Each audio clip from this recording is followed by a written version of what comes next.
Bonjour, alors bienvenue à cette conférence sur la grippe A H1N1, donc un virus qui fait parler beaucoup de lui depuis le mois d'avril et qui va encore faire parler beaucoup de lui dans les mois à venir.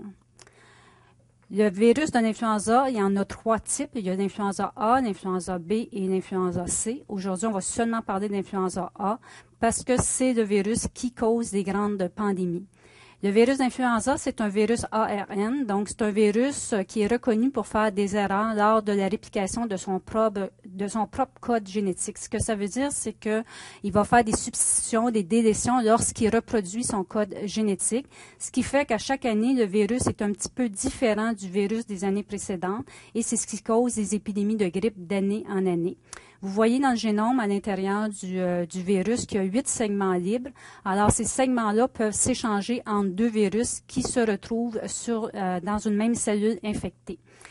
À l'extérieur de votre virus, sur l'enveloppe extérieure, il y a deux glycoprotéines, les hémagglutinines et les neuraminidase, et c'est ces deux glycoprotéines-là qui vont déterminer le sous-type de votre virus. Donc, quand on parle du H1N1, du H3N2, du H5N1, ce sont des sous-types qui sont déterminés par ces deux glycoprotéines. Les sous-types, ici, vous avez toutes les neuraminidase et des hémagglutinines qui se retrouvent dans la nature. Ce qu'il faut remarquer, c'est que toutes les hémagglutinines qui sont au nombre de 15 et les neuraminidase qui sont au nombre de 9 se retrouvent chez les oiseaux. Il y en a certains qui se retrouvent chez les animaux, les phoques, les cochons, les chevaux, les chiens, les chats. Et il y en a quelques-uns qui se retrouvent chez les humains. 3 hémagglutinines, le H1, le H2 et le H3. Et 3 neuraminidase, le N1, le N2 et le N8. Mais ça fait plusieurs années qu'on n'a pas retrouvé de N8 chez les humains. On a dit tantôt que le virus ARN, c'est un virus qui faisait des erreurs lors de la réplication de son code génétique. Donc, c'est ce qu'on appelle le drift et c'est ce qui cause des épidémies de grippe d'année en année. Ce qui peut arriver également, c'est la cassure antigénique, ce qu'on appelle le chiffre. Et le chiffre va se produire lorsqu'il y a une recombinaison ou un réassortiment génétique de deux virus d'influenza qui va survenir lors de la co-infection d'une même cellule. Et ça arrive habituellement chez le cochon.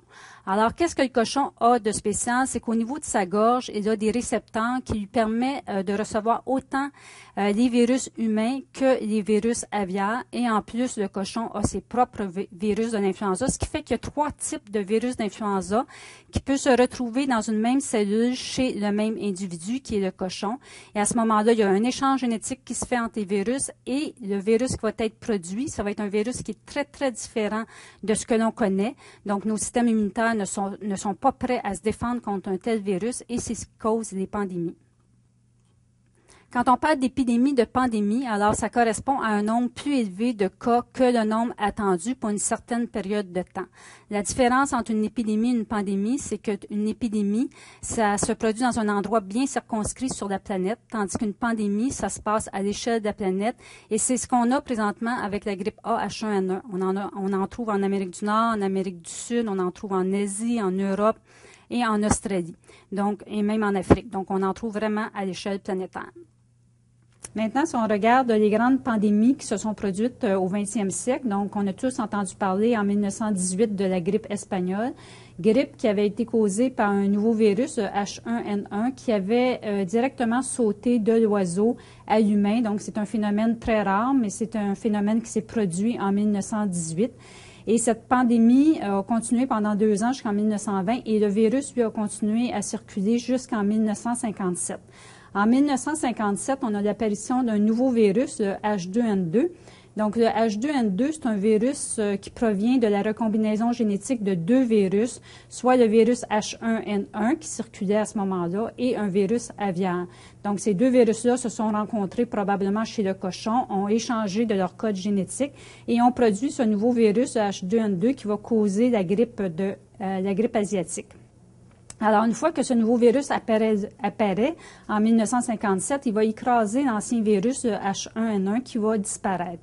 Le H2N2 va circuler jusqu'en 1968. Et en 1968, on va voir l'apparition d'un nouveau virus, le H3N2, qui encore là a été produit par la rencontre de 2 virus, le H2N2 humain et un virus aviaire asiatique. Et ça va causer la grippe de Hong Kong. Et encore là, une fois que le nouveau virus apparaît, le H3N2, le H2N2 disparaît. Et le H3N2 cause jusqu'à maintenant, jusqu'à l'an passé, c'est lui qui causait nos grippes saisonnières. En 1977, le H1N1 a réapparu, probablement qui s'est échappé d'un laboratoire de microbiologie et lui aussi cause des grippes saisonnières depuis ce temps-là. Une pandémie, ça arrive de façon régulière. Ça faisait plus de 40 ans qu'on n'avait pas eu, donc on était dû.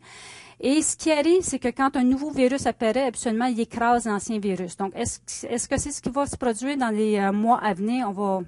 L'avenir va nous dire. Donc, est-ce qu'on va avoir juste la grippe A H1N1 pandémique et la grippe saisonnière qu'on avait dans les années passées va disparaître? Probablement, c'est ce qui va arriver. C'est ce qui est arrivé en Australie. Donc, on va voir ici dans les prochains mois. Qu'est-ce qui est arrivé maintenant pour qu'on ait un nouveau virus? Alors, le nouveau virus de la grippe A H1N1. Donc, vous voyez ici un virus qu'on a appelé le virus réassorti porcin qui a été identifié en 1998 chez le porc et c'était le produit de 3 virus qui se sont rencontrés probablement chez le porc. Donc, un virus porcin 1930, donc un virus qui circulait chez le porc depuis 1930, qui a rencontré un virus aviaire nord-américain et le virus humain qui circulait, le H3N2. Donc, ces 3 virus-là se rencontrent, font des échanges génétiques et produisent ce nouveau virus porcin de 1998. Depuis 1998, ce virus-là circule chez les porcs et a rencontré encore une fois 2 autres virus, encore chez le cochon. Alors, encore une fois, il a rencontré le même virus que tantôt, le virus porcin 1930 et un virus porcin eurasiatique. Donc, finalement, votre nouveau virus provient de 4 échanges génétiques qui se sont faits entre 4 virus différents. Donc, des virus qui sont apparus à des époques différentes, dans des zones géographiques différentes. Donc, ça provient d'un virus aviaire, de 2 virus porcins, un nord-américain, un eurasiatique et un virus humain.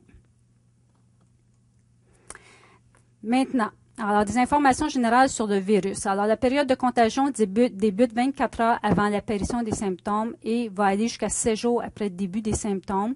Dans certains cas, la période de contagion pourra se prolonger. Donc, c'est souvent chez les patients immunosupprimés ou chez les patients atteints très sévèrement.